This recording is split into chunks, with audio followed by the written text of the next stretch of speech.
She spent her husband's entire fortune on her lover, believing she had everything under control.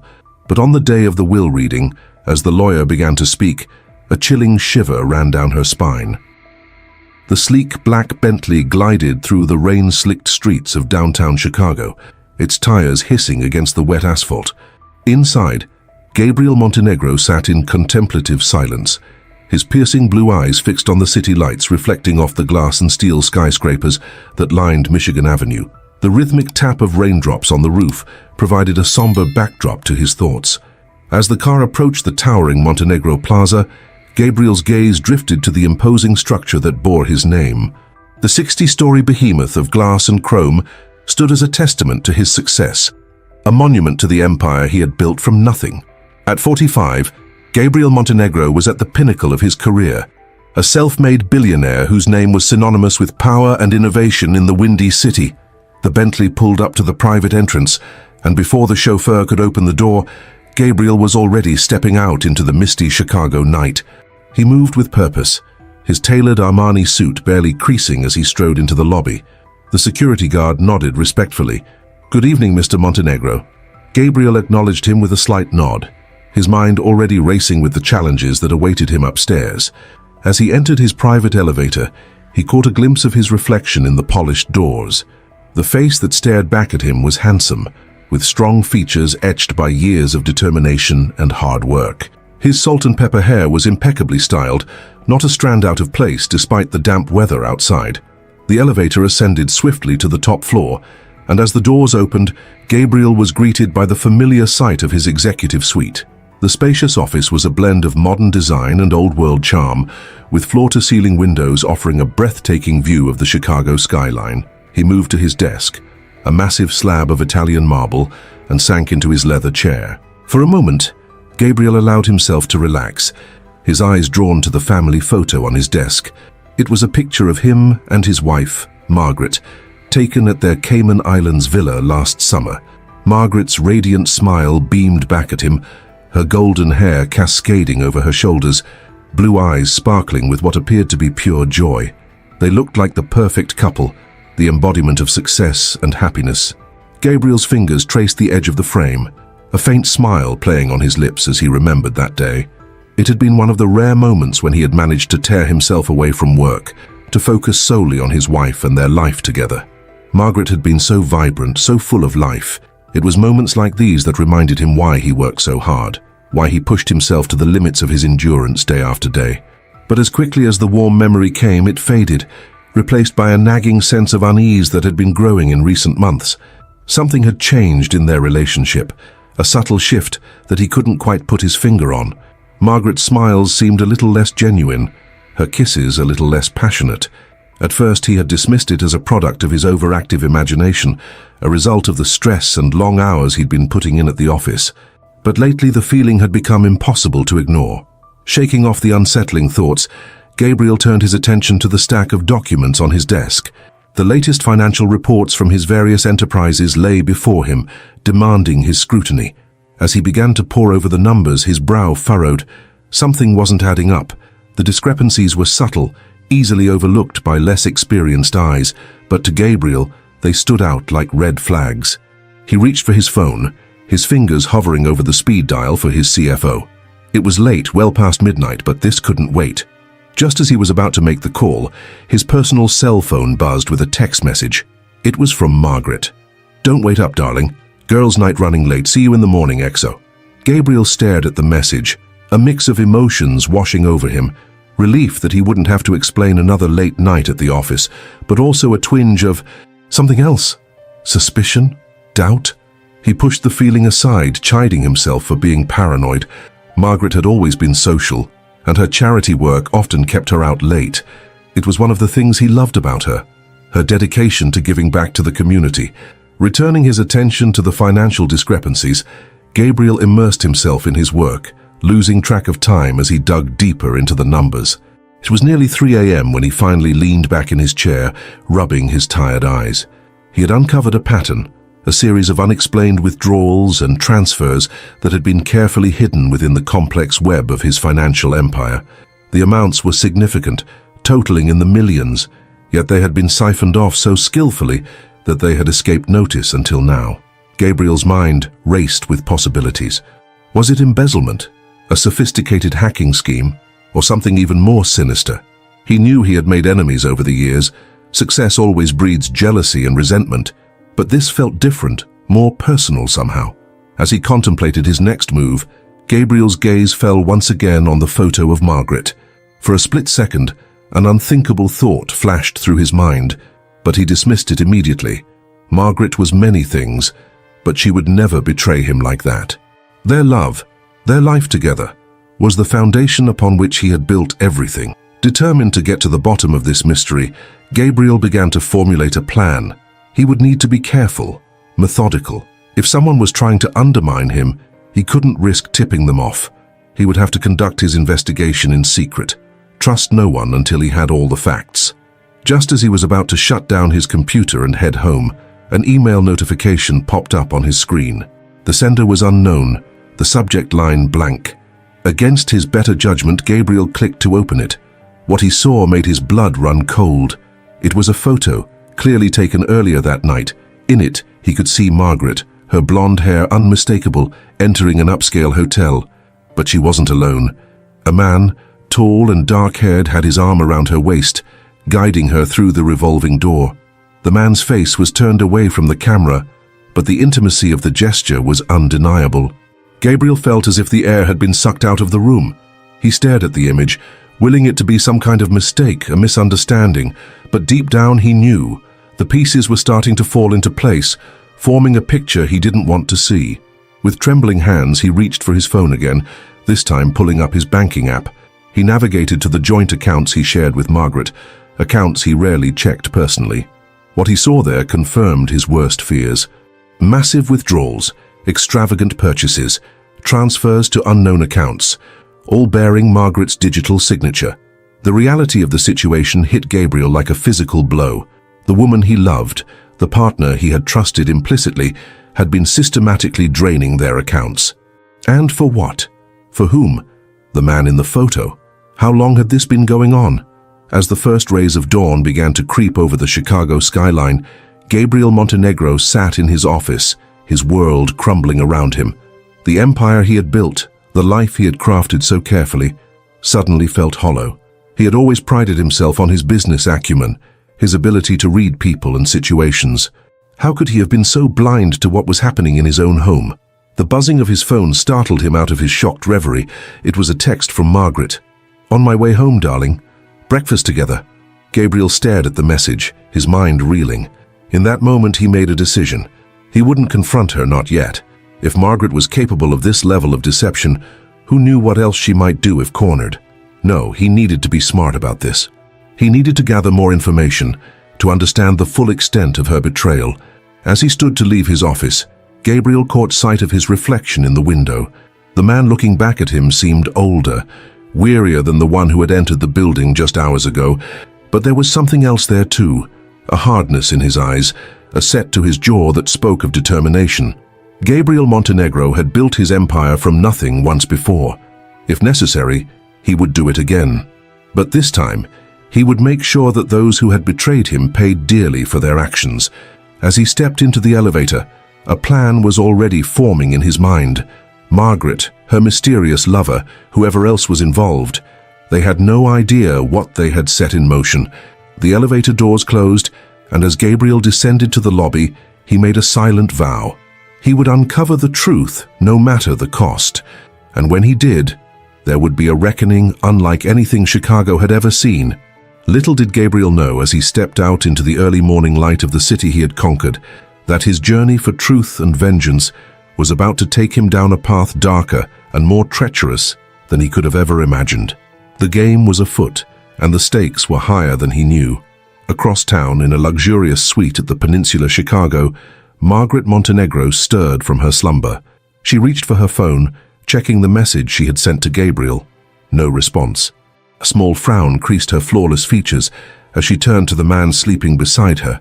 "Hunter," she whispered, running her fingers through his dark hair. "Wake up. We need to talk." The man opened his eyes, a slow, predatory smile spreading across his face. "What's wrong, beautiful? Having second thoughts? Margaret shook her head, her expression hardening. No, but I think we need to move faster. Gabriel's not stupid. We can't risk him figuring things out before we're ready. Hunter sat up, pulling Margaret close. Don't worry, baby. Everything's going according to plan. Soon we'll have it all, and Gabriel Montenegro will be nothing but a distant memory. As the sun rose over Chicago, casting long shadows across the city's iconic skyline, the stage was set for a battle of wits, wealth, and will. Gabriel Montenegro, the self-made billionaire, was about to face the fight of his life. And unbeknownst to him, the enemies he faced were far closer to home than he could have ever imagined. The wheels of fate had been set in motion, and there was no turning back. In the world of high finance and even higher stakes, only one thing was certain. When the dust settled, nothing would ever be the same again. The morning sun cast long shadows across the polished marble floors of the Montenegro penthouse as Margaret stirred her coffee, lost in thought. From her vantage point on the balcony, she had a breathtaking view of Lake Michigan, its waters shimmering like a blanket of diamonds in the early light. It was a view that had once filled her with awe and gratitude. Now it only served as a gilded cage, a constant reminder of the life she had grown to resent. Margaret's phone buzzed softly on the glass table beside her. A text from Hunter. Miss you already. Can't wait to see you again.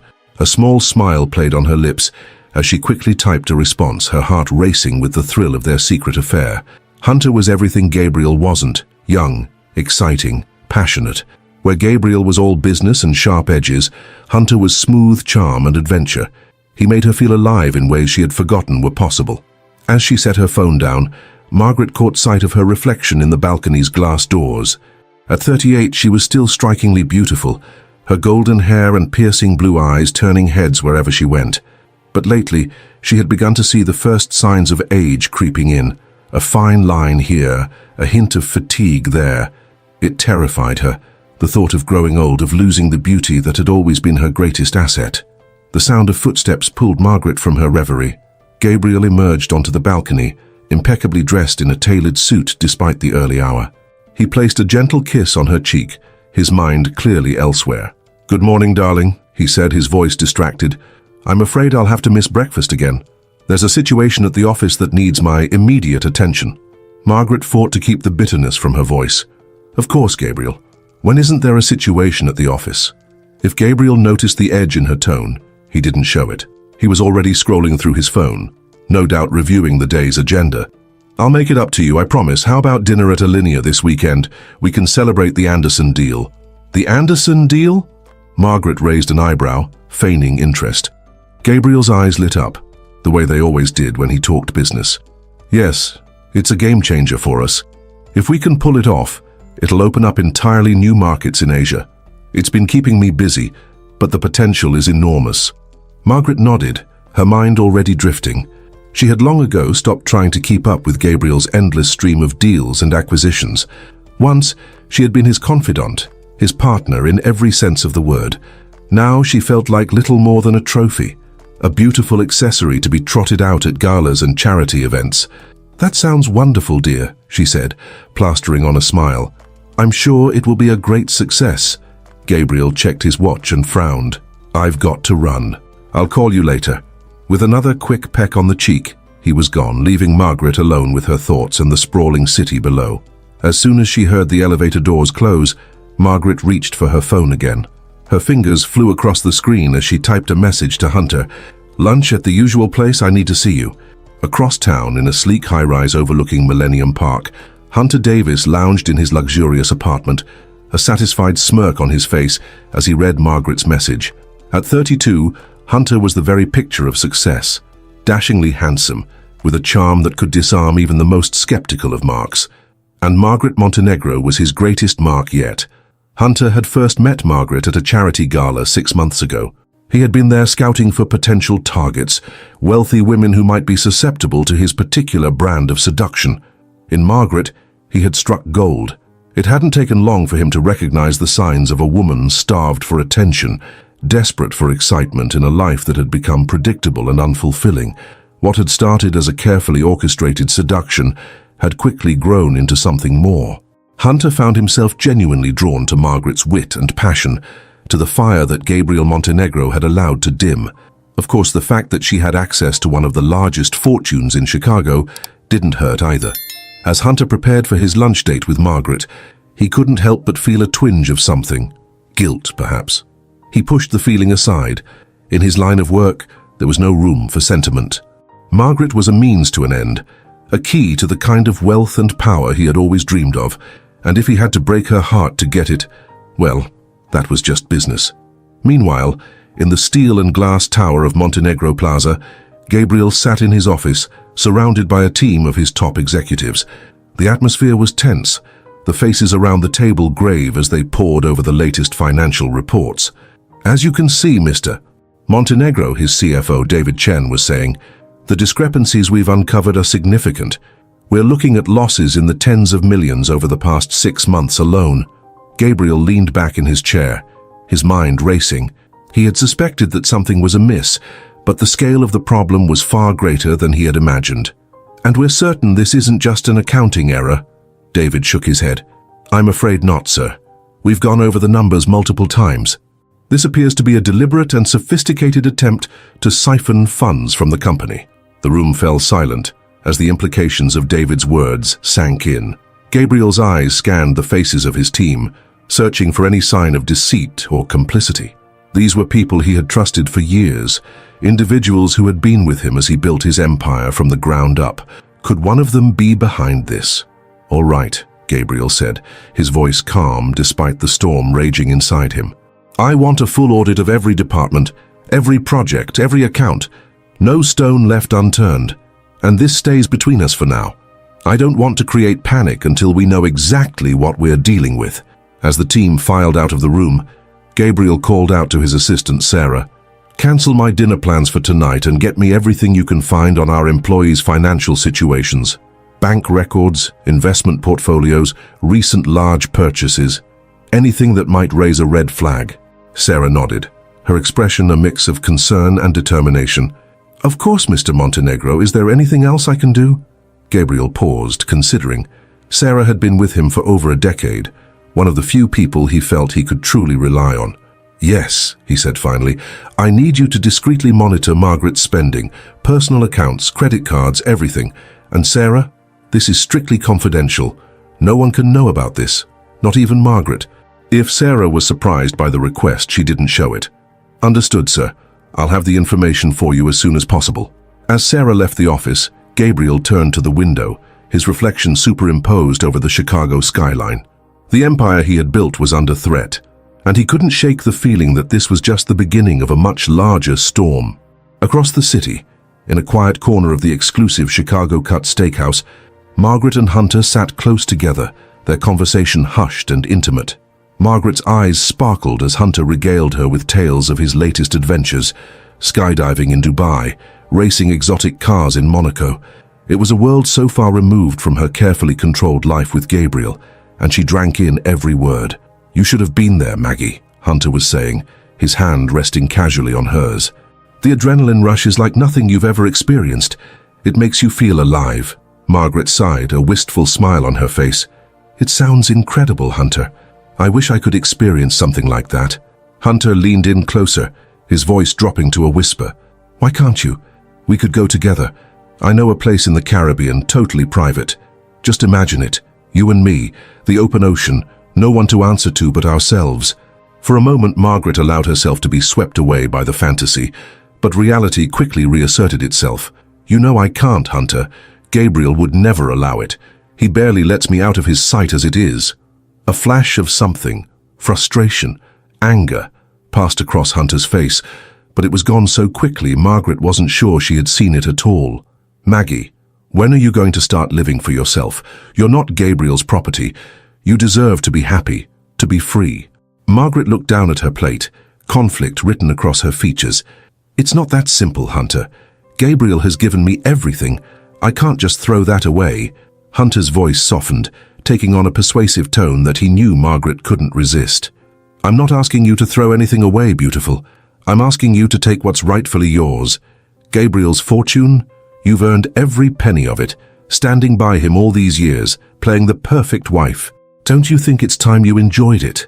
Margaret's resolve began to waver. Hunter's words touched on desires she had long suppressed, the yearning for freedom, for excitement, for a life that was truly her own. And hadn't she earned it? Hadn't she sacrificed her own dreams, her own identity to be Mrs. Gabriel Montenegro? "What are you suggesting?" she asked, her voice barely above a whisper. Hunter's eyes gleamed with triumph. He had her. "I'm suggesting we take control of our own destiny, Maggie. Gabriel's not the only one who knows how to move money around.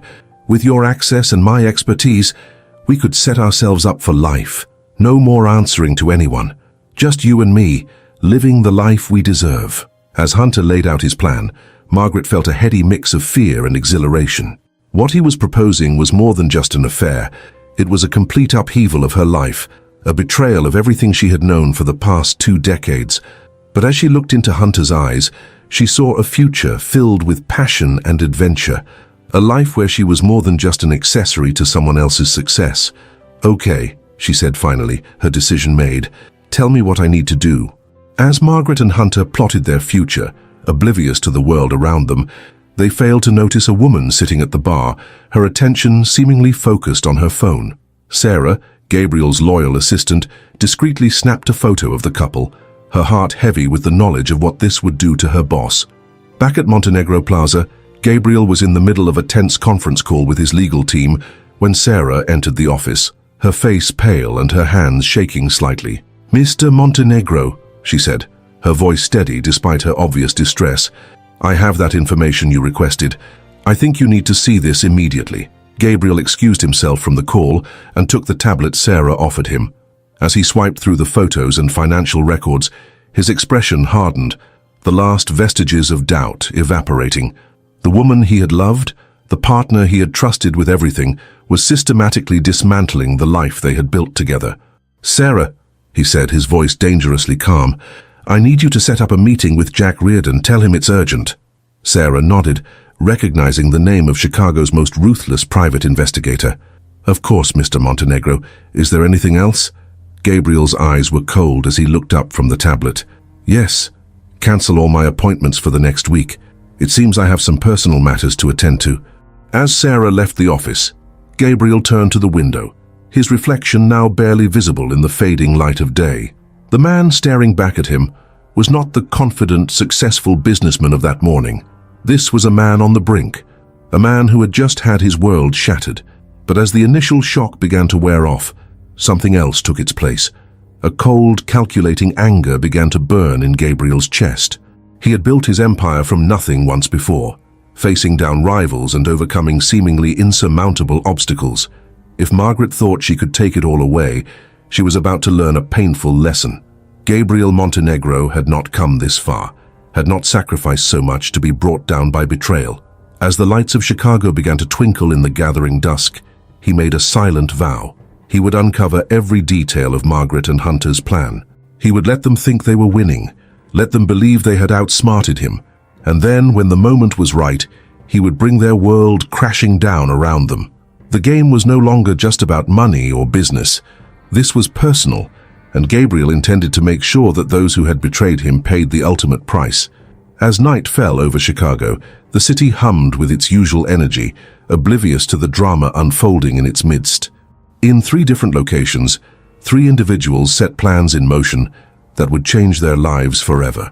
In the Montenegro penthouse, Margaret sat at her vanity, methodically removing her makeup as she steeled herself for the role she would have to play in the coming weeks. She caught sight of the massive diamond on her left hand, a symbol of the life she was preparing to leave behind. For a moment, doubt crept in. Was she really ready to give up everything for a man she had known for only 6 months? But then she remembered the thrill of Hunter's touch, the promise of a life filled with passion and adventure. She thought of the years she had spent playing the perfect wife, always in Gabriel's shadow, never truly living for herself. No, there was no going back now. She had made her choice, and she would see it through to the end. Across town in his sleek apartment, Hunter pored over financial documents, his mind racing with possibilities. Margaret's inside information had opened up avenues he had never dreamed possible. With her help, he could siphon off millions, maybe even billions, without Gabriel ever suspecting a thing. It was the score of a lifetime, and Hunter was determined to make the most of it.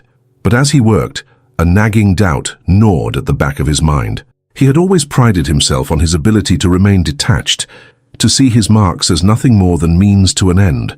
But Margaret was different. Despite his best efforts, he found himself genuinely caring for her, wanting to give her the life she deserved. It was a dangerous sentiment in his line of work, one that could lead to costly mistakes. Hunter shook his head, forcing himself to focus on the task at hand. There would be time for sentiment later, once they were safely away with their newfound wealth. For now, he needed to stay sharp, to anticipate every possible move Gabriel might make. And in his office at Montenegro Plaza, Gabriel sat in the darkness, illuminated only by the glow of his computer screen. The initial shock and pain of Margaret's betrayal had given way to a cold, focused rage. He had always known that the business world was cutthroat, that loyalty was a rare commodity, but he had never imagined that the greatest threat to his empire would come from within his own home. As he reviewed the evidence Sarah had gathered, a plan began to take shape in Gabriel's mind.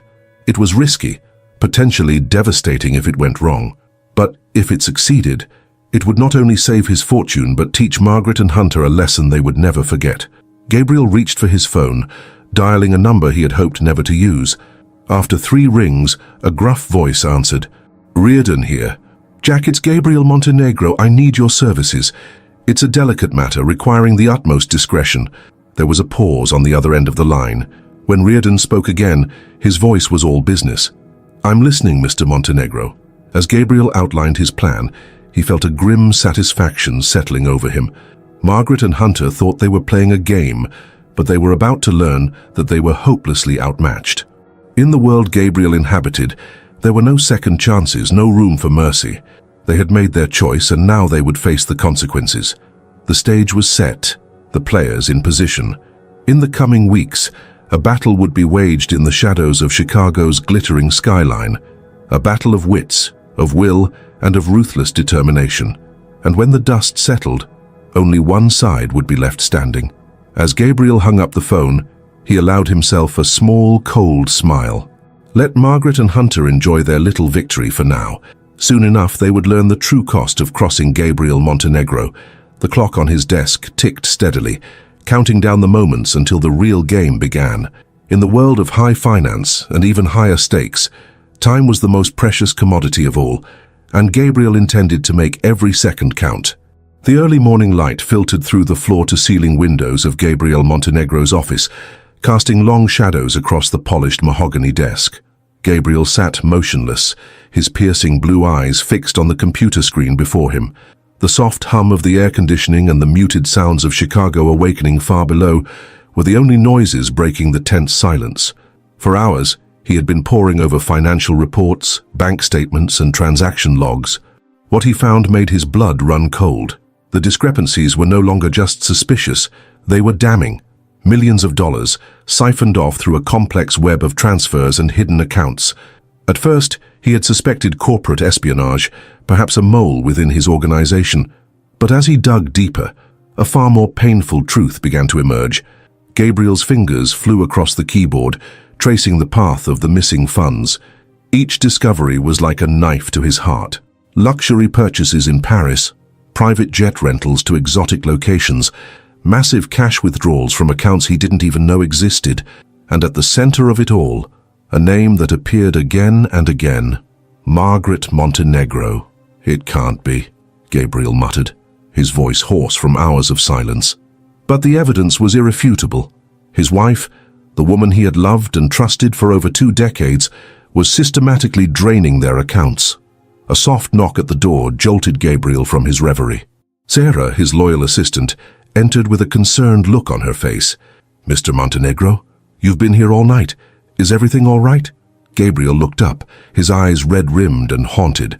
"Sarah, I need you to do something for me. It's sensitive." Sarah nodded, her professionalism masking her growing worry. "Of course, sir. Anything. I need you to hire a private investigator, the best in Chicago. Tell them I want every move Margaret makes documented. Every person she meets, every place she goes. And Sarah," Gabriel's voice dropped to a whisper, "this stays between us. No one can know." As Sarah left to carry out his instructions, Gabriel turned back to his computer. His mind raced with questions. How long had this been going on? And more importantly, why? They had built this life together, shared dreams and ambitions. What could have driven Margaret to betray him so completely? Over the next few weeks, Gabriel lived a double life. To the outside world, he was still the confident, successful businessman, negotiating deals and growing his empire.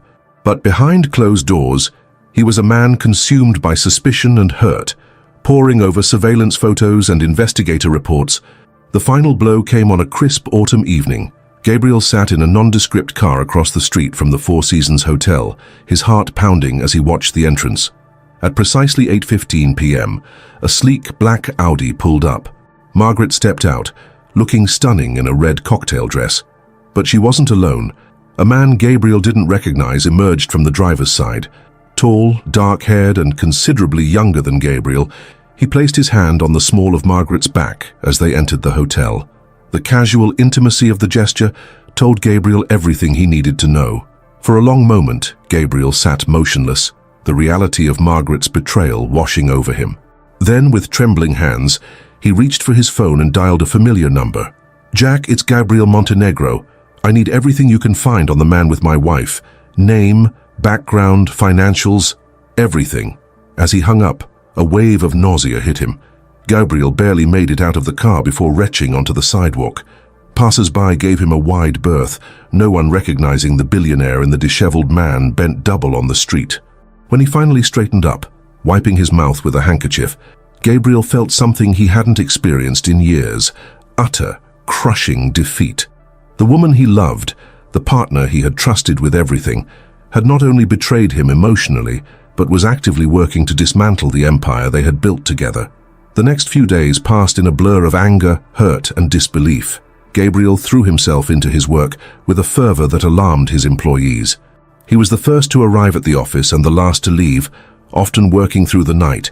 It was as if by sheer force of will he could make the betrayal disappear, could return to the life he had known before. But fate, it seemed, had other plans. It started with a persistent cough that Gabriel dismissed as stress or perhaps a mild cold. But when he began experiencing chest pains and shortness of breath, Sarah insisted he see a doctor. The diagnosis came like a thunderbolt on an already stormy sea. Stage 4 lung cancer metastasized to his liver. The prognosis was grim. 6 months, maybe a year with aggressive treatment. As Gabriel sat in the sterile hospital room, listening to the oncologist outline treatment options, he felt a strange sense of calm descend over him. The pain of Margaret's betrayal, the fear of losing everything he had built, even the shock of his diagnosis, all of it seemed to recede, replaced by a singular, burning purpose. He would not go gentle into that good night. If these were to be his final months, he would make them count. Margaret and her lover thought they had won, that they could simply take everything he had worked for. They were about to learn how wrong they were. That night, alone in his office, Gabriel began to plan. He called in favors from old friends and made deals with former enemies. He restructured his company, created new shell corporations, and moved assets with a speed and precision that left his financial team scrambling to keep up. To the outside world, it appeared that Gabriel Montenegro was simply consolidating his empire, perhaps preparing for a major acquisition. But in reality, he was setting the stage for a revenge so complete, so devastating, that it would be talked about in Chicago business circles for years to come. As the weeks passed, Gabriel allowed Margaret to believe that her deception was still undetected. He played the role of the distracted, workaholic husband perfectly, even as he watched her every move. He learned everything there was to know about Hunter Davis, the man who had stolen his wife's heart and conspired to steal his fortune. Hunter, Gabriel discovered, was a professional con man with a string of wealthy victims in his wake. Margaret was just the latest in a long line of women he had seduced and swindled. This knowledge brought Gabriel no comfort, but it did strengthen his resolve. He would not only protect what was his, but he would make sure that Hunter Davis never conned another person again. As for Margaret, Gabriel's feelings were more complex. The love he had felt for her for so many years warred with his anger and sense of betrayal. In the end, he decided that she too must face the consequences of her actions. She had made her choice, had thrown away a life of loyalty and trust for the empty promises of a con man. Now she would learn the true cost of that decision. Gabriel's plan was intricate, a masterpiece of financial and legal maneuvering. He created a web of transactions and investments so complex that even his top financial advisors couldn't fully unravel it. At the center of it all was a single irrevocable trust, its contents and beneficiaries known only to Gabriel and his most trusted lawyer. As he worked, Gabriel felt his strength ebbing. The cancer treatments left him weak and nauseous, his once imposing frame becoming gaunt and frail. But he pushed through the pain and fatigue, driven by a determination that bordered on obsession. He had always been a man who valued control, and now, faced with the ultimate loss of control over his own life, he channeled all of his considerable will into this final act. It was on a cold, rainy night in late November that everything changed. Gabriel had just finished a grueling round of chemotherapy and was working late in his office, as had become his habit. Sarah had long since gone home, leaving him alone in the vast, empty building. As he stood to pour himself a glass of water, a wave of dizziness washed over him. Gabriel reached out to steady himself on the desk, but his weakened legs gave way. He crumpled to the floor, his head striking the corner of the desk as he fell. For a moment, everything went black. When Gabriel came to, he found himself lying in a pool of his own blood, unable to move. The pain in his head was excruciating, and he could feel a warm wetness spreading beneath him. With trembling hands, he reached for his phone, but it had skittered across the floor in his fall, just out of reach. As he lay there, the reality of his situation sinking in, Gabriel was struck by a moment of perfect clarity. He saw with sudden, stark vividness the path his life had taken, the choices that had led him to this moment. He thought of Margaret, of the love they had shared and lost. He thought of Hunter, the man who had taken everything from him, and he thought of his plan, the intricate web of revenge he had woven. In that moment, Gabriel Montenegro made a decision that would alter the course of everything that was to come. With the last of his strength, he dragged himself across the floor to his desk. Pulling himself up just enough to reach the keyboard, he typed out a series of commands, entering passwords and overriding security protocols. As his vision began to blur and his consciousness faded, Gabriel hit the final enter key. On the screen, a message flashed, "Protocol initiated." With a faint smile on his lips, Gabriel Montenegro closed his eyes, knowing that even in death he would have the last laugh. The game had changed, and now no one, not Margaret, not Hunter, not even Gabriel himself, could predict the outcome. As the first light of dawn broke over Chicago's skyline, Sarah arrived at the office to find Gabriel unconscious and barely breathing. The ambulance was called, and within hours, the news had spread throughout the city's business community. Gabriel Montenegro, titan of industry and one of Chicago's most influential figures, had suffered a massive stroke. In the days that followed, as Gabriel lay in a coma in the ICU, the wheels he had set in motion began to turn. Across the city, in boardrooms and back alleys, on trading floors and in luxury penthouses, the ripples of his final act began to spread. Margaret, rushing to the hospital with a convincing display of wifely concern, had no idea that her carefully constructed world was about to come crashing down.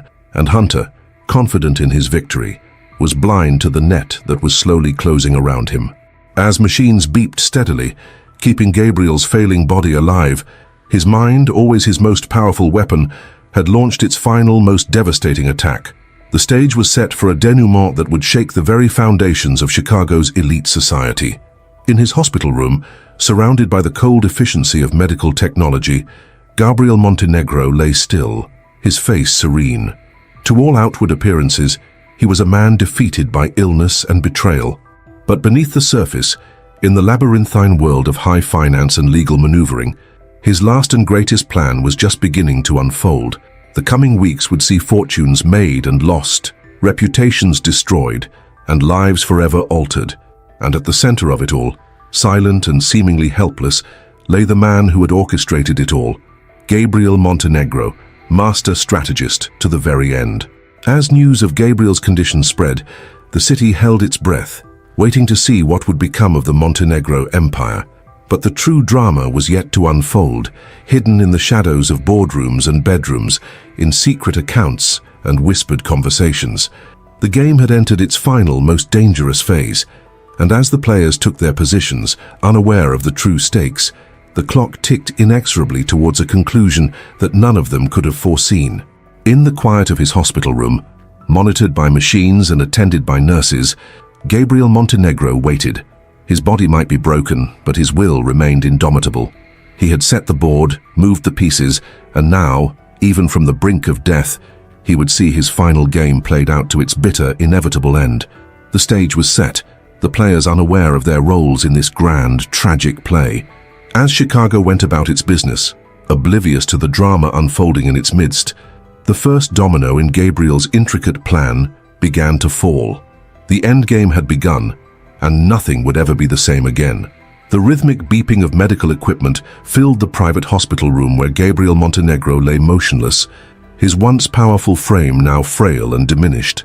The stark white walls and antiseptic smell created an atmosphere of sterility that seemed at odds with the turmoil raging within the comatose man's mind.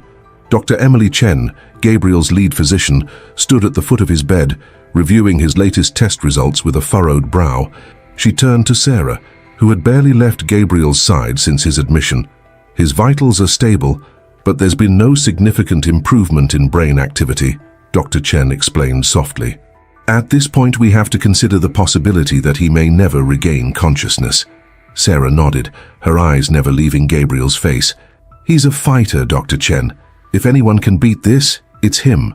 As the doctor left, Sarah leaned in close to Gabriel's ear. I don't know if you can hear me, Mr. Montenegro, but I'm carrying out your instructions. Everything is proceeding as you planned. In the depths of his coma, Gabriel's mind whirled with memories and plans. The betrayal of Margaret, the diagnosis of his terminal illness, and the intricate revenge he had set in motion before his collapse, all of it swirled together in a chaotic maelstrom of thought and emotion. In his mind's eye, Gabriel saw himself standing at the pinnacle of his empire, surveying all he had built. But the image shifted, crumbling away to reveal the harsh reality of his current state, trapped in a failing body, fighting against time itself to see his final plan through to completion. Across town, in the lavish Montenegro penthouse, Margaret paced nervously, her phone pressed to her ear. Hunter, we need to move faster. Gabriel's condition has opened up opportunities we didn't expect. We need to act now, before anyone gets suspicious.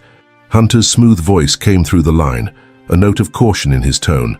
Patience, baby. We can't afford to make any mistakes. One wrong move and we could lose everything. Margaret's frustration was palpable.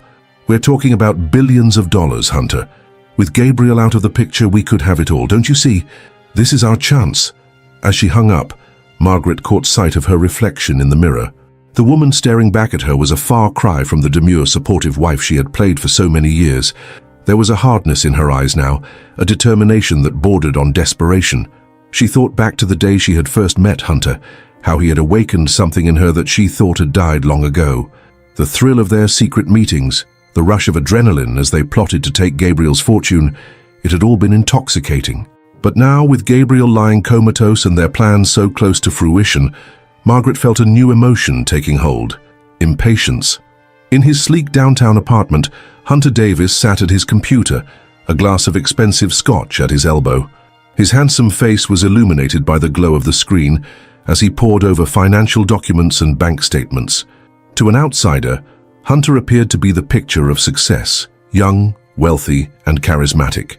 But beneath the polished exterior lay a man driven by an insatiable hunger for more. More money, more power, more conquests. Margaret Montenegro had been his greatest challenge yet, and his greatest prize. Not only was she beautiful and sophisticated, but she held the key to a fortune beyond his wildest dreams. Hunter had played his role to perfection, becoming her confidant, her lover, her partner in crime.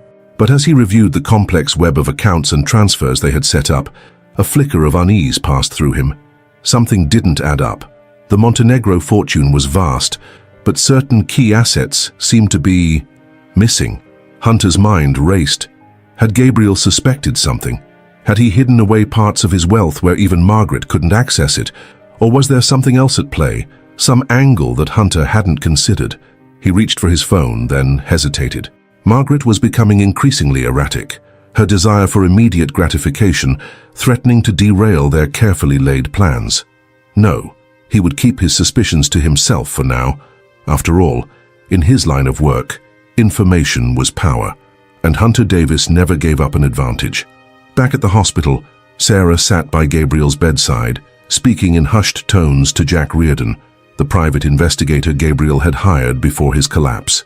"Mr. Montenegro's instructions were clear," Sarah explained, her voice barely above a whisper. "We're to proceed as if he were still actively managing the company. All major decisions are to be run through the protocols he established." Reardon nodded, his weathered face creased with concern. "And what about the other matter? The surveillance on Mrs. Montenegro and her companion?" Sarah's expression hardened. "We continue as planned. Mr. Montenegro wanted every detail documented. He was very specific about that." As they spoke, neither noticed the slight flutter of Gabriel's eyelids, the almost imperceptible twitch of his fingers. Deep in the recesses of his mind, Gabriel fought against the darkness that threatened to engulf him. He had come too far, sacrificed too much to let go now. In his mind, Gabriel saw the elaborate chess game he had set in motion. Each piece was carefully positioned, waiting for the right moment to strike. Margaret and Hunter thought they were the players, but in reality, they were merely pawns in a game whose true scope they couldn't begin to comprehend. Days turned into weeks, and the Montenegro Empire continued to function smoothly, guided by the protocols Gabriel had put in place. To the outside world, it appeared that the company was weathering its CEO's absence remarkably well. Stock prices remained stable, major projects proceeded on schedule, and there was no hint of the turmoil brewing beneath the surface. Margaret, growing bolder with each passing day, began to take a more active role in the company's affairs. She attended board meetings, made public appearances, and even gave interviews to the press, painting herself as the devoted wife stepping up in her husband's time of need. But behind closed doors, her actions told a different story. Late-night meetings with lawyers and financial advisors, hushed phone calls with Hunter, and a growing pile of documents detailing the Montenegro assets, all pointed to a woman preparing to seize control. What Margaret didn't realize was that her every move was being carefully monitored and documented. The loyal employees Gabriel had placed in key positions throughout the company kept Sarah informed of every decision, every inquiry, every attempt to access restricted information. Hunter, meanwhile, found himself grappling with an unfamiliar emotion: doubt. The more he dug into the Montenegro finances, the more convinced he became that something was amiss. Certain accounts didn't add up. Investments seemed to lead to dead ends, and large sums of money appeared to have vanished into thin air. One night, unable to shake his growing unease, Hunter decided to confront Margaret. He arrived at the penthouse unannounced, a file of documents tucked under his arm. "We need to talk," he said without preamble, as Margaret opened the door. "Something's not right with the numbers. I think Gabriel might have outsmarted us." Margaret's eyes flashed with anger. "Don't be ridiculous. Gabriel's in a coma. He's no threat to us now." But as Hunter laid out his concerns, showing her the discrepancies he'd uncovered, a seed of doubt began to take root in Margaret's mind as well. Had she underestimated her husband? Was it possible that even now, trapped in a hospital bed, Gabriel Montenegro was still 10 steps ahead of them? As they argued late into the night, neither Margaret nor Hunter noticed the small, sophisticated listening device hidden in a vase of flowers, a silent witness to their growing panic and recriminations. Miles away, in a nondescript office building, Jack Reardon listened to the conversation with grim satisfaction. He picked up his secure phone and dialed Sarah's number. "It's happening," he said simply. "They're starting to unravel." Sarah's voice was steady when she replied, "Good. Proceed to the next phase. Mr. Montenegro was very clear about what needs to happen now." As she hung up, Sarah looked at the silent figure in the hospital bed. "It's working, sir," she whispered. "Everything is falling into place, just as you planned." In the depths of his coma, Gabriel Montenegro felt a surge of triumph. The pieces were moving, the trap was closing. Soon, very soon, Margaret and Hunter would learn the true cost of their betrayal. But even as his plan progressed, Gabriel found himself locked in a different battle, a fight for his very survival. The cancer that had been eating away at his body before the stroke continued its relentless advance. Dr. Chen and her team worked tirelessly, trying experimental treatments and aggressive therapies, but the prognosis remained grim. In his mind, Gabriel raced against time, reviewing every detail of his plan, searching for any weakness, any oversight that could derail his revenge. He had sacrificed everything for this, his health, his happiness, perhaps even his life. Failure was not an option. As weeks turned into months, the tension in Chicago's business community reached a fever pitch. Rumors swirled about the true state of Gabriel Montenegro's health, about power struggles within the company, about the possibility of a hostile takeover. Margaret found herself besieged on all sides. Board members questioned her authority, longtime allies suddenly became distant, and reporters dogged her every step, hungry for any hint of scandal. The pressure began to take its toll, and cracks started to appear in her carefully cultivated image. One particularly stressful day, after a contentious board meeting, Margaret retreated to her office, her hands shaking as she poured herself a generous glass of wine. She was about to take a sip when her eyes fell on a framed photo on her desk, a picture of her and Gabriel on their wedding day, both of them young and smiling, full of hope for the future. For a moment, Margaret felt a pang of something. Regret? Guilt? But she quickly pushed it aside. She had come too far to second-guess herself now. Gabriel had taken her for granted, had put his ambition and his empire ahead of their marriage. She deserved this, deserved the life she was fighting for. But as she stared at the photo, a chilling thought crept into her mind. What if Gabriel woke up? What if, against all odds, he recovered and returned to reclaim his empire? The glass slipped from her fingers, shattering on the floor, as the full implications of that possibility hit her. Across town, Hunter was facing his own crisis of confidence. His usual smooth charm had deserted him, replaced by a gnawing paranoia. Every sideways glance, every whispered conversation he wasn't privy to, seemed like a potential threat. He had always prided himself on his ability to read people, to stay one step ahead of the game. But now, he felt like a man stumbling in the dark, unsure of his next move. The Montenegro fortune, which had seemed within his grasp just months ago, now felt like a mirage, constantly receding as he reached for it. In a moment of weakness, Hunter considered cutting his losses and running. He had squirreled away enough money to start over somewhere else, somewhere far from Chicago and the web of lies he had woven. But the thought of giving up, of letting Margaret and all that money slip through his fingers, was too much to bear. No, he had come too far to back out now. He would see this through to the end, whatever the cost. As Margaret and Hunter grappled with their growing fears and doubts, Gabriel Montenegro's plan continued to unfold with clockwork precision. Key assets were quietly moved, loyal employees were positioned in crucial roles, and damning evidence was gathered and stored away, waiting for the perfect moment to be revealed. Sarah, working tirelessly behind the scenes, orchestrated it all with a level of skill that would have made Gabriel proud. She was his most trusted lieutenant, the one person who knew the full scope of his plan, and she was determined to see it through, to honor the faith he had placed in her. But even Sarah couldn't have predicted the next twist in the tale. On a cold, rainy night in February, as she sat by Gabriel's bedside reading him the latest company reports, something extraordinary happened. Gabriel's eyes, which had been closed for so long, suddenly fluttered open. His lips moved, forming words that were barely audible. Sarah leaned in close, her heart pounding. "Sarah," Gabriel whispered, his voice hoarse from disuse. "Is it done?" Tears sprang to Sarah's eyes as she grasped his hand. "Not yet, Mr. Montenegro, but soon. Everything is proceeding exactly as you planned." A faint smile touched Gabriel's lips, and then his eyes closed once more.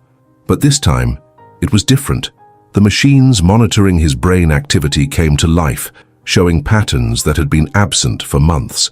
Dr. Chen, summoned to the room, could hardly believe what she was seeing. "It's remarkable," she said, reviewing the data. "Mr. Montenegro appears to be emerging from his coma. I can't explain it, but he's fighting his way back." As news of Gabriel's improvement spread, it sent shockwaves through the Montenegro empire. Board members who had been wavering in their support suddenly rallied. Employees who had been quietly looking for other jobs recommitted themselves to the company. And in penthouse suites and exclusive clubs across Chicago, the city's elite began to recalculate their allegiances. For Margaret and Hunter, the news was nothing short of catastrophic. All their careful planning, all their schemes and manipulations suddenly seemed to be on the verge of unraveling. They met in a secluded hotel room, both of them pale and agitated. "We need to move now," Margaret insisted, pacing the room like a caged animal. "If Gabriel wakes up, if he talks to the board or the lawyers, we're finished." Hunter, sprawled in an armchair, ran his hands through his hair in frustration. "It's too risky. We don't have access to all the accounts yet.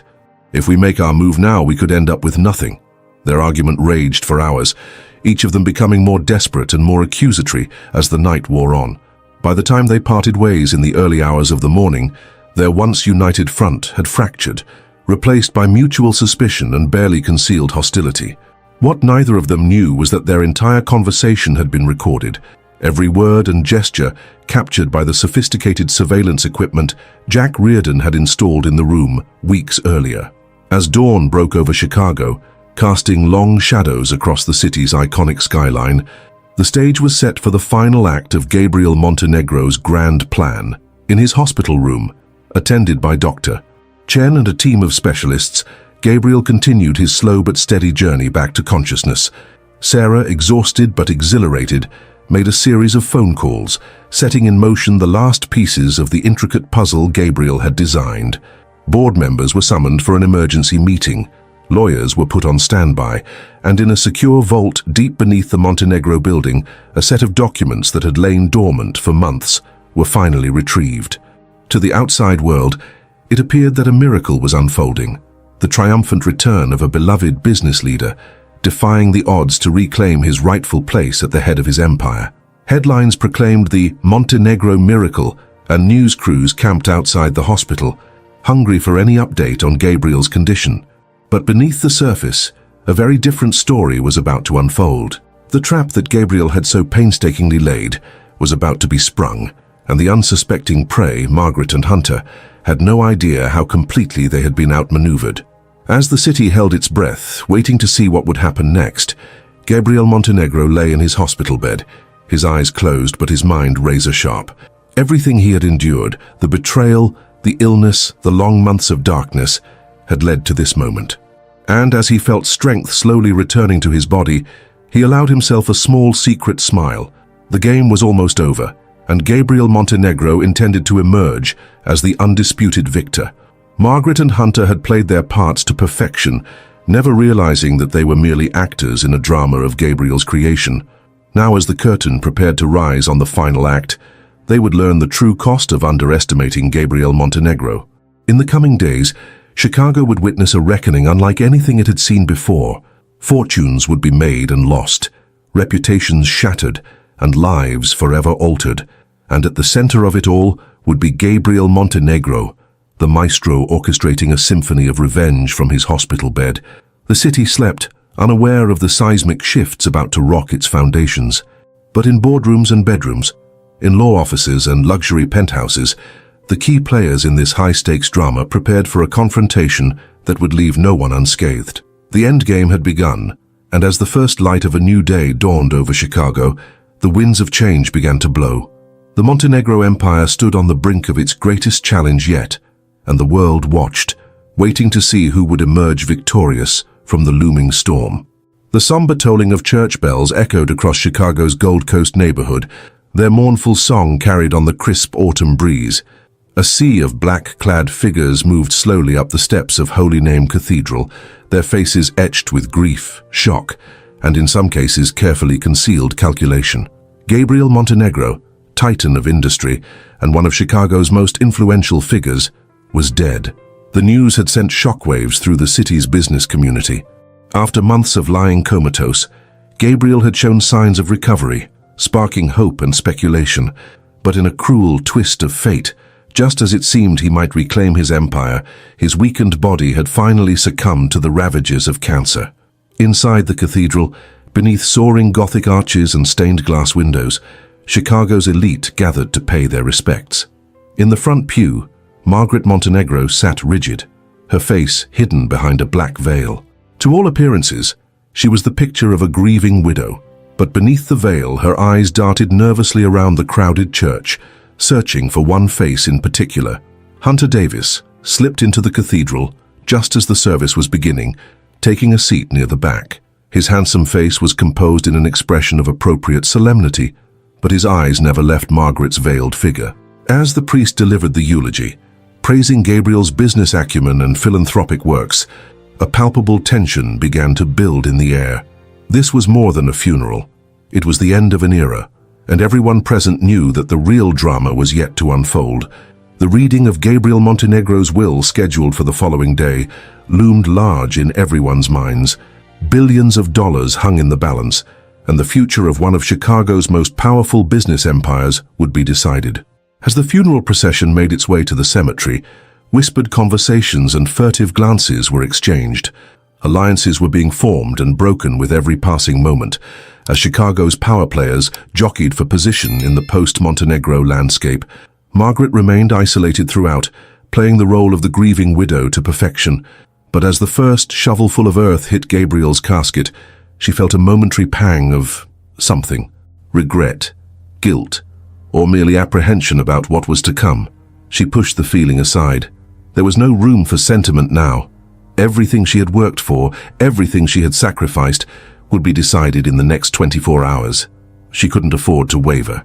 As the mourners dispersed, Margaret found herself face to face with Sarah, Gabriel's ever-loyal assistant. For a moment, the two women regarded each other in silence, years of unspoken tension hanging between them. "Mrs. Montenegro," Sarah said, her voice cool and professional. "The reading of the will is scheduled for 2 p.m. tomorrow at the Montenegro building. Mr. Goldstein asked me to confirm your attendance." Margaret nodded stiffly. "I'll be there, of course." "Thank you, Sarah." As Sarah turned to leave, Margaret called out, unable to help herself. "Sarah, how was he at the end?" Sarah paused, her back to Margaret. When she spoke, her voice was barely above a whisper. "He was at peace, Mrs. Montenegro. He said he had accomplished everything he set out to do." With that cryptic statement hanging in the air, Sarah walked away, leaving Margaret with a growing sense of unease. The next 24 hours passed in a blur of nervous anticipation. Across Chicago, in luxurious penthouses and wood-paneled boardrooms, strategies were planned and discarded. Lawyers pored over documents, searching for any loophole or advantage. And in a small nondescript office, Jack Reardon, the private investigator Gabriel had hired months ago, prepared to deliver the final piece of a puzzle years in the making. As the appointed hour approached, the conference room on the top floor of the Montenegro building began to fill. Board members, executives, and key shareholders took their seats around the massive oak table, the tension in the room thick enough to cut with a knife. Margaret arrived last, escorted by her personal attorney. She took her seat at the head of the table, her face a mask of composure. But those who knew her well could see the slight tremor in her hands, the tightness around her eyes that betrayed her anxiety. Jerome Goldstein, Gabriel's longtime lawyer and the executor of his estate, called the meeting to order. "Ladies and gentlemen," he began, his voice grave, "we are here today to read the last will and testament of Gabriel Montenegro. Before we begin, I must inform you that Mr. Montenegro made some unusual requests regarding this proceeding." A murmur of surprise rippled through the room. Margaret leaned forward, her heart pounding. Goldstein continued, "At Mr. Montenegro's instruction, this reading will be conducted in 2 parts. First, we will address the distribution of his personal assets and the future of the Montenegro Corporation. Then, there will be a brief recess, after which, well, Mr. Montenegro left a video message that he requested be played for all of you." The murmur grew louder. A video message? It was unprecedented, but then again, Gabriel Montenegro had always had a flair for the dramatic. Goldstein cleared his throat and began to read. "I, Gabriel Montenegro, being of sound mind and body, do hereby bequeath my assets as follows." What followed was a masterclass in legal and financial maneuvering. Gabriel had restructured his entire empire in his final months, creating a labyrinth of trusts, foundations, and holding companies. The Montenegro Corporation would be divided, with significant portions going to long-time employees and charitable foundations. As Goldstein read on, Margaret's composure began to crack. Where was her name? Where was the control of the company she had been promised? Finally, Goldstein reached the portion of the will addressing Gabriel's personal assets. "To my wife, Margaret Montenegro, I leave the sum of $1 million to be paid in monthly installments over the next 10 years. The room fell silent. $1 million. It was a fortune to most, but to Margaret, who had grown accustomed to a life of unimaginable luxury, it was a pittance. And the monthly installments, it was as if Gabriel was reaching out from beyond the grave to control her, to remind her of her dependence on him. Margaret's mind reeled. This couldn't be happening. There had to be some mistake. She opened her mouth to protest, but Goldstein was already moving on. Ladies and gentlemen, we will now take a brief recess. Please return in 15 minutes for the viewing of Mr. Montenegro's video message. As the room emptied, Margaret remained in her seat, stunned. Her attorney leaned in, whispering urgently about challenges and appeals, but his words washed over her unheard. She was so lost in her shock that she didn't notice Hunter enter the room until he was standing right in front of her. "Maggie," he said, his voice low and urgent, "we need to talk, now." She looked up at him, seeing the panic in his eyes. Without a word, she stood and followed him to a small private office adjacent to the conference room. As soon as the door closed behind them, Hunter rounded on her. "What the hell happened in there? Where's the money? Where's the control of the company?" Margaret shook her head, still dazed. "I don't know. I don't understand. This isn't what we planned. This isn't what Gabriel and I agreed to years ago." Hunter ran his hands through his hair, his cool facade crumbling. "You said you had it all under control. You said Gabriel would never suspect. Damn it, Maggie. I've burned through everything I had setting up our exit strategy. If we don't get that money..." His words trailed off as the implication hung in the air between them. Margaret stared at him, really seeing him for the first time. The charm, the promises of adventure and passion, all of it stripped away to reveal the truth. Hunter Davis was nothing more than a con man, and she had fallen for his biggest con. Before she could respond, a knock at the door made them both jump. Sarah's voice came through, cool and professional. "Mrs. Montenegro, Mr. Davis. The video presentation is about to begin." They returned to the conference room, taking seats as far apart as possible. The lights dimmed, and a large screen descended from the ceiling. For a moment, there was only static, and then Gabriel Montenegro's face filled the screen. He looked gaunt, the effects of his illness clear, but his eyes burned with an intensity that made everyone in the room sit up straighter. "If you're watching this," Gabriel began, his voice strong despite his frail appearance, "then I am gone. But don't mourn for me. What you're about to witness is the culmination of my life's work, my final and greatest achievement." He paused, a slight smile playing on his lips. "I'm sure by now you're all wondering about the will that was just read. I apologize for the deception, but it was necessary. You see, the real distribution of my assets, the true future of the Montenegro Empire is about to be revealed." Margaret felt her heart skip a beat. A glimmer of hope sparked within her. Had Gabriel been playing some sort of game? Was her inheritance, her rightful place at the head of the company, about to be announced? But as Gabriel continued speaking, that hope was quickly extinguished. "For the past year, I have been aware of a plot against me, a conspiracy to steal my fortune, to dismantle everything I've built. The architects of this plan thought they were clever, thought they had deceived me, but they underestimated me, as so many have done before." Gabriel's eyes seemed to bore directly into the camera, and by extension into the souls of everyone watching. "Margaret, my dear wife, did you really think I wouldn't notice the missing funds, the secret accounts? Did you think your affair with Mr. Davis would go undetected?" Margaret felt the blood drain from her face. Around the room, shocked gasps and murmurs erupted. She wanted to run, to hide, but she was frozen in place, unable to look away from Gabriel's accusing gaze. "And you, Hunter Davis," Gabriel continued, his voice dripping with contempt, "you're not the first con man to try to infiltrate my world, and I doubt you'll be the last, but you are perhaps the most ambitious and the most foolish." Hunter, his face ashen, gripped the arms of his chair so tightly, his knuckles turned white. "What you're about to see," Gabriel said, "is the result of months of careful planning and investigation. Mr. Goldstein, if you would be so kind as to distribute the files." Jerome Goldstein stood, producing a stack of thick manila envelopes. He moved around the room, placing one in front of each person present. "In these files," Gabriel explained, "you will find irrefutable evidence of the conspiracy against me. Bank records, surveillance photos, recorded conversations, everything needed to prove the guilt of those involved."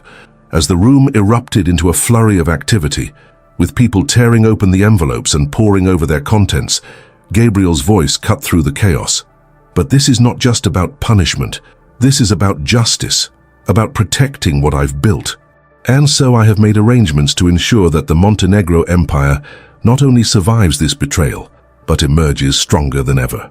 He outlined a complex restructuring of the company, one that would distribute power among a carefully selected group of long-time employees and trusted advisors.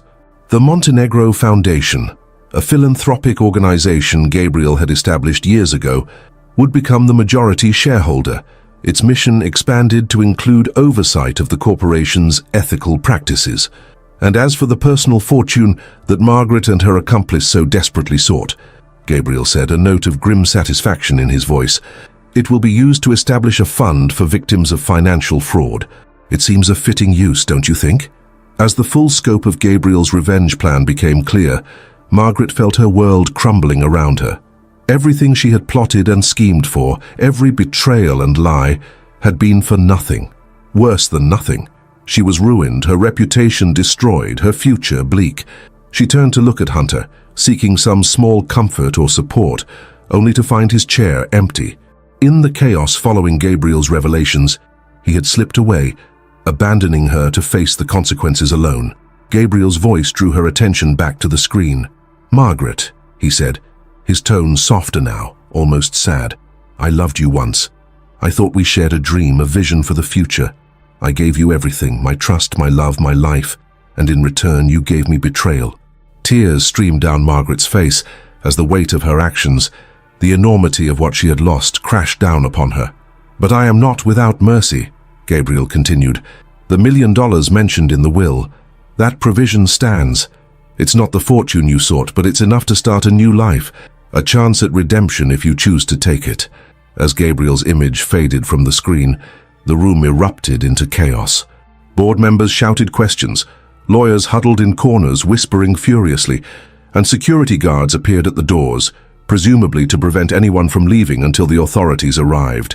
In the midst of it all, Margaret sat motionless, Gabriel's final words echoing in her mind, a chance at redemption. But how could she possibly redeem herself after all she had done? As the reality of her situation sank in, Margaret realized that the game she had thought she was playing, the clever manipulation of a distracted husband, the exciting affair with a younger man, the promise of unimaginable wealth, had been nothing more than an illusion. The real game, orchestrated by Gabriel from his hospital bed, had been playing out on a level she couldn't even comprehend. In his final act, Gabriel Montenegro had not only protected his legacy and punished those who betrayed him, but he had also reshaped the very nature of his empire. The Montenegro Corporation would now be a model of ethical business practices, its vast resources directed towards making a positive impact on the world. And Margaret, she was left with nothing but the hollow realization that she had sacrificed true love and a life of purpose for a fantasy that had crumbled to dust in her hands. As the authorities arrived, and the process of untangling Gabriel's intricate web of revelations began, a stunned hush fell over the room. In boardrooms and newsrooms across Chicago, the story of Gabriel Montenegro's final masterstroke began to spread. It would become the stuff of legend, a tale of betrayal, redemption, and poetic justice that would be told and retold for years to come. And somewhere in the city, as the sun set on the day that had seen the fall of Margaret Montenegro and the rebirth of her husband's legacy, Hunter Davis boarded a plane, a small bag of hastily packed belongings his only companion. He had lost everything in his bid for wealth and power, but he had escaped with his freedom, for now. As night fell over Chicago, the lights of the Montenegro building shone as brightly as ever, a beacon of power and influence on the city's skyline. But within its walls a new era was dawning, one that would reshape not just a single corporation, but the very idea of what it meant to wield power responsibly in the modern world. Gabriel Montenegro was gone, but his presence lingered, his final act of brilliance ensuring that his name would be remembered, not just as a successful businessman, but as a visionary who had found a way to turn personal tragedy into a force for good in the world. And in a small empty apartment across town, Margaret Montenegro sat alone, the weight of her choices heavy upon her shoulders, facing a future she had never imagined and the long, difficult road to redemption that lay ahead. The Chicago Tribune's headline screamed across newsstands throughout the city, "Montenegro's last stand, betrayal, revenge, and redemption." In the days following the explosive will reading, the story of Gabriel Montenegro's final masterstroke dominated every conversation, from high-powered boardrooms to corner coffee shops. Margaret Montenegro, once the toast of Chicago's elite social circles, now found herself at the center of a media firestorm. Paparazzi camped outside her penthouse, hungry for a glimpse of the fallen socialite. Old friends suddenly became scarce, their calls and invitations drying up overnight. The same people who had fawned over her at charity galas and exclusive events now whispered behind her back, reveling in the schadenfreude of her downfall. As she sat in her lavish penthouse, surrounded by the trappings of a life that was quickly slipping away, Margaret felt the walls closing in. The hefty monthly payments from Gabriel's will wouldn't begin for another 30 days, and her access to the Montenegro fortune had been cut off entirely. For the first time in decades, she faced the prospect of financial uncertainty. Her phone buzzed incessantly with calls from reporters seeking comment, lawyers offering their services, and a few brave souls she had once called friends, reaching out more out of morbid curiosity than genuine concern. She ignored them all, lost in a haze of disbelief and mounting panic. It was Sarah, of all people, who finally broke through Margaret's isolation. The assistant arrived at the penthouse unannounced, armed with a stack of papers and a determination that brooked no argument. "Mrs. Montenegro," Sarah said, her voice crisp and professional as always, "we need to discuss your immediate future. The board has requested that you vacate this property within the week. They've arranged for a modest apartment in Lincoln Park, paid for from your monthly stipend." Margaret stared at her, uncomprehending. "Vacate? But this is my home. Gabriel and I bought this penthouse together." Sarah's expression softened slightly, a flicker of pity crossing her face. "I'm afraid not, Mrs. Montenegro. The penthouse was always owned by the corporation. You're welcome to take your personal belongings, of course, but everything else must remain." As the reality of her situation began to sink in, Margaret felt a wave of nausea wash over her. She stumbled to the bathroom, retching into the marble sink. When she emerged, pale and shaken, Sarah was still there, waiting patiently. "Why are you doing this?" Margaret asked, her voice hoarse. "Why help me at all after everything that's happened?" Sarah met her gaze steadily. "Because it's what Mr. Montenegro would have wanted. Despite everything, he believed in second chances. This is yours, Mrs. Montenegro. I suggest you take it." Over the next few days, Margaret went through the motions of packing up her life, feeling like a stranger in her own home. Each designer dress, each piece of expensive jewelry seemed to mock her, reminders of a life built on deception and greed. As she sorted through her belongings, Margaret came across a photo album she hadn't looked at in years. Inside were pictures from the early days of her relationship with Gabriel, candid shots of them laughing together, their eyes shining with love and shared dreams. Tears streamed down her face as she remembered the woman she had been then, full of hope and genuine affection for the brilliant, driven man who had swept her off her feet. When had it all changed? When had the thrill of building a life together been replaced by the hollow pursuit of more money, more status, more thrills? Margaret couldn't pinpoint the exact moment, but she knew that somewhere along the way, she had lost herself. The day of the move arrived, grey and drizzly, matching Margaret's mood perfectly. A small moving truck waited outside, ready to transport the meager belongings she had decided to keep. As she took one last look around the penthouse, Margaret felt a strange mix of grief and relief. This place had been her gilded cage, and while the prospect of leaving was terrifying, a small part of her welcomed the chance to start anew. Her new apartment in Lincoln Park was a far cry from the luxury she was accustomed to. The rooms were small, the furniture basic, and the view was of a brick wall rather than the stunning cityscape she had grown used to. But as Margaret unpacked her few boxes, she felt a glimmer of something she hadn't experienced in years, a sense of possibility. That feeling was short-lived, however, as the reality of her new life quickly set in. The first time Margaret went grocery shopping, she stood in the aisle, overwhelmed by the task of budgeting and meal planning. She had never had to think about such mundane details before, always relying on personal chefs and household staff to take care of these things. Her first attempt at cooking dinner for herself ended in near disaster, with a smoke-filled kitchen and a charred mess that bore little resemblance to the gourmet meals she was used to. As she sat on the floor of her tiny kitchen, surrounded by the evidence of her failure, Margaret broke down in tears. How had her life come to this? But as the days turned into weeks, Margaret slowly began to adapt. She learned to navigate public transportation, to comparison shop for the best deals, to find joy in small accomplishments like successfully doing her own laundry. It was a humbling experience, but with each small victory, she felt a growing sense of independence she had never known before. 1 month after the move, Margaret received her first stipend payment. The sum, which once would have seemed like pocket change to her, now represented a lifeline.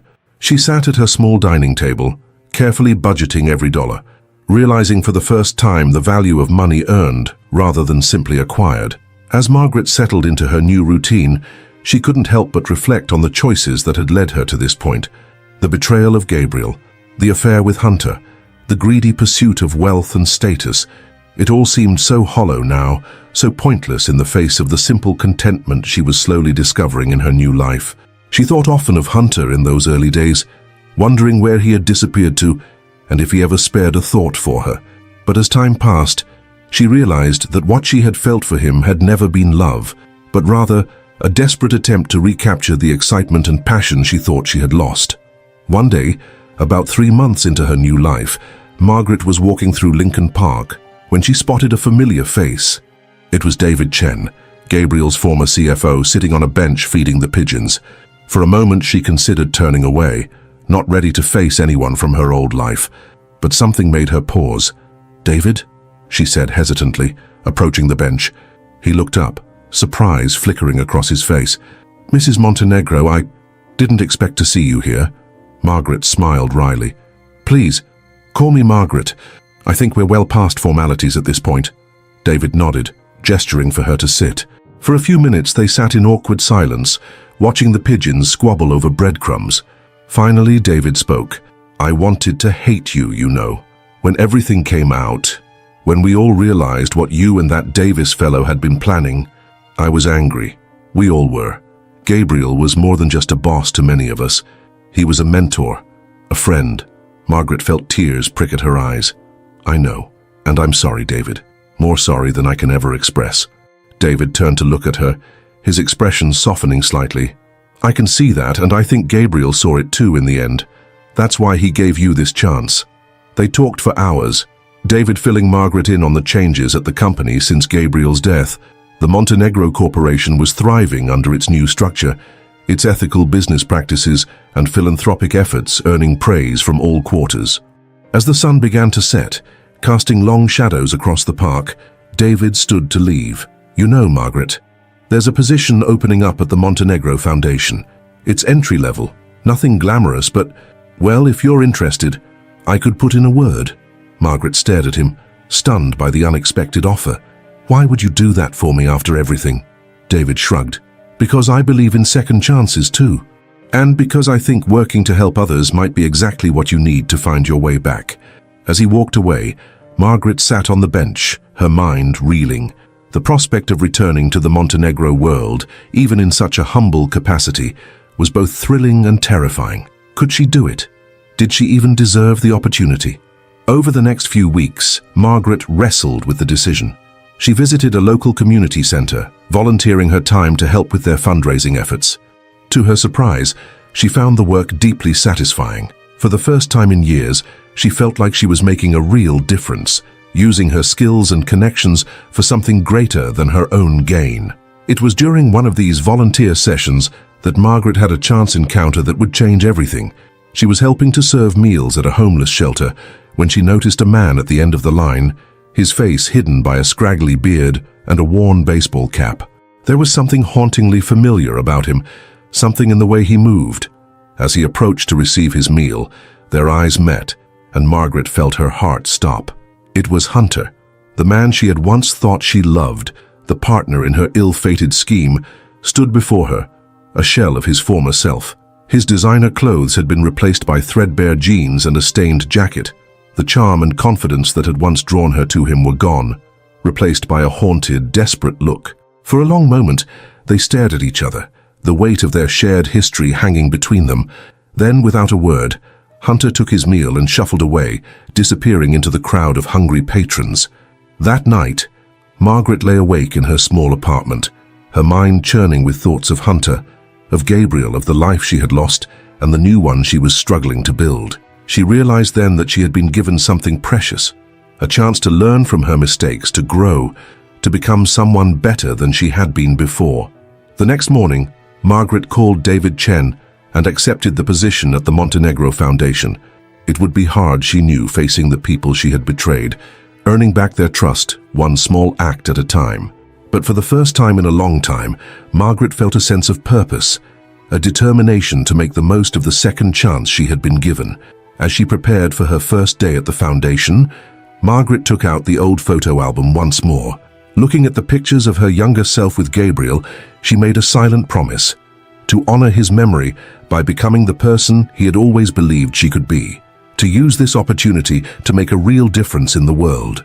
Little did Margaret know as she set out on this new path that Gabriel Montenegro had one last surprise in store, a final twist in the tale that would test her newfound resolve and force her to confront the true nature of redemption.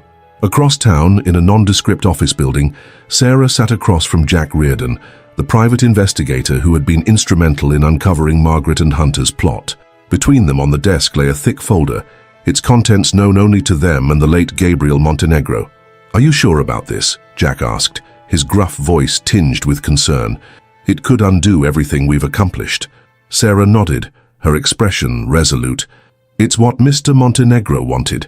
He believed that true redemption required more than just punishment or charity. It required a genuine change of heart." As they discussed the final phase of Gabriel's plan, the pieces of a puzzle years in the making began to fall into place. The game, it seemed, was not over yet. Gabriel Montenegro, even from beyond the grave, had one last lesson to impart. Not just to Margaret, but to all those who had been touched by his life and death. In the coming weeks, the city of Chicago would once again be rocked by revelations from the Montenegro Empire. But this time, the story would be one of hope, of the possibility of genuine change and of the power of forgiveness to transform lives. As the sun set on another day in the Windy City, the stage was set for the final act of Gabriel Montenegro's grand design. And at the center of it all, unknowing but no longer unwilling, stood Margaret, a woman on the brink of either her greatest triumph or her final downfall. The choice, as Gabriel had always believed, would be hers to make. 6 months had passed since Margaret Montenegro had taken her position at the Montenegro Foundation. The crisp Chicago autumn had given way to a bitter winter, and now the first tentative signs of spring were beginning to appear in the city's parks and gardens. Margaret stood at the window of her small office, watching the world go by on the bustling street below. Her life now was a far cry from the opulent existence she had once known, but as she reflected on the past half year, she realized that she had found a contentment that had eluded her for decades. Her days were filled with purpose now. She threw herself into her work at the foundation, leveraging her social connections and event planning skills to organize fundraisers and awareness campaigns. The irony wasn't lost on her. The very talents she had once used to climb the social ladder were now being employed to help those less fortunate. It hadn't been an easy transition. Many of her former acquaintances still regarded her with suspicion or outright hostility. There were days when the weight of her past actions threatened to overwhelm her, when the ghost of Gabriel and the memory of her betrayal loomed large. But slowly, steadily, Margaret was rebuilding her life and her reputation. She had formed a close friendship with Sarah, of all people. The assistant's unwavering loyalty to Gabriel had initially been a source of tension, but over time they had developed a mutual respect that had blossomed into genuine affection. As she turned away from the window and settled back at her desk, Margaret's eyes fell on a framed photo. It was a group shot from the Foundation's most recent charity gala, her first major event since joining the organization. In it, she stood surrounded by her colleagues, her smile genuine, her eyes bright with a sense of accomplishment. Next to this photo was an older one, Margaret and Gabriel on their wedding day. She kept it there as a reminder, not of what she had lost, but of the person she was striving to become.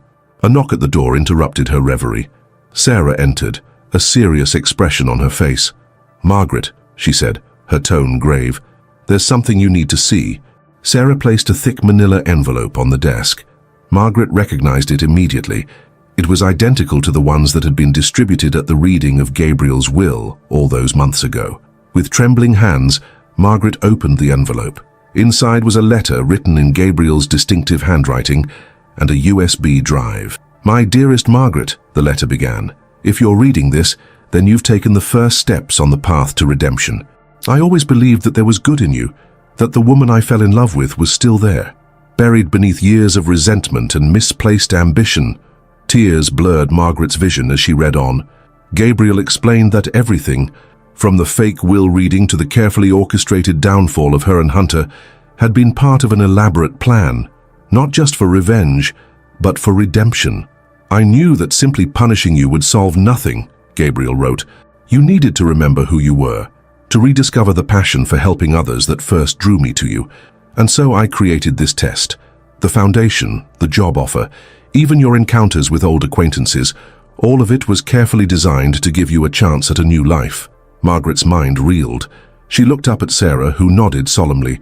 "Keep reading," Sarah urged gently. The letter went on to explain that the USB drive contained evidence clearing Margaret of any legal wrongdoing. Gabriel had used his considerable influence and resources to ensure that she would not face criminal charges, regardless of the choice she made. "But the real decision is yours, Margaret," the letter concluded. "On this drive you'll also find documents transferring a significant portion of my personal fortune to you, enough to resume the life you once knew, if that's what you choose. Or you can continue on this new path, using those resources to expand the Foundation's work and truly make a difference in the world. The choice, my dear, is entirely yours, and that choice will be your final test and my last gift to you." As Margaret finished reading, she became aware that she was weeping openly. Sarah placed a comforting hand on her shoulder. "He never stopped loving you," Sarah said softly. "Even at the end, he believed in your capacity for change." For a long moment, Margaret sat in silence, the weight of Gabriel's final revelation settling over her. Then, with a deep breath, she stood and walked to the window once more. The city stretched out before her, a tapestry of lights and lives intertwined. She thought of the work she'd been doing, of the people she'd helped, of the sense of purpose she'd discovered, and she thought of her old life, the parties, the shopping, the endless pursuit of more. In that moment, Margaret Montenegro made her choice. She turned back to Sarah, a small smile playing on her lips. "I think," she said slowly, "that the Foundation could do a lot of good with those resources. Don't you?" Sarah's eyes welled with tears as she nodded. "I think Gabriel would be proud," she said. As the two women embraced, the last piece of Gabriel Montenegro's grand design fell into place. He had given Margaret the ultimate test, the chance to choose who she truly wanted to be. In the end, betrayal had led not to destruction, but to transformation. Margaret had lost a life of luxury and status, but she had gained something far more valuable, the opportunity to redeem herself, to become the person Gabriel had always believed she could be. As the sun set over Chicago, casting long shadows across the city Gabriel Montenegro had once dominated, his final legacy took shape. Not in the towering skyscrapers that bore his name, nor in the vast fortune he had accumulated, but in the changed heart of the woman he had loved. Margaret Montenegro stepped out of her office and into the fading light, ready to embrace her new life, a life of purpose, of redemption, and of the kind of wealth that couldn't be measured in dollars and cents. The game was over, and in the end, love, not betrayal, had won. If this story touched your heart, and you want to keep following inspiring and moving stories, be sure to check out our upcoming videos. Subscribe to our channel and turn on notifications to stay updated on new content that can brighten your journey and provide valuable insights. Join us and keep exploring stories that truly matter. I'm sure the next video that pops up on your screen will touch you as well, so click on it now and we'll see you there.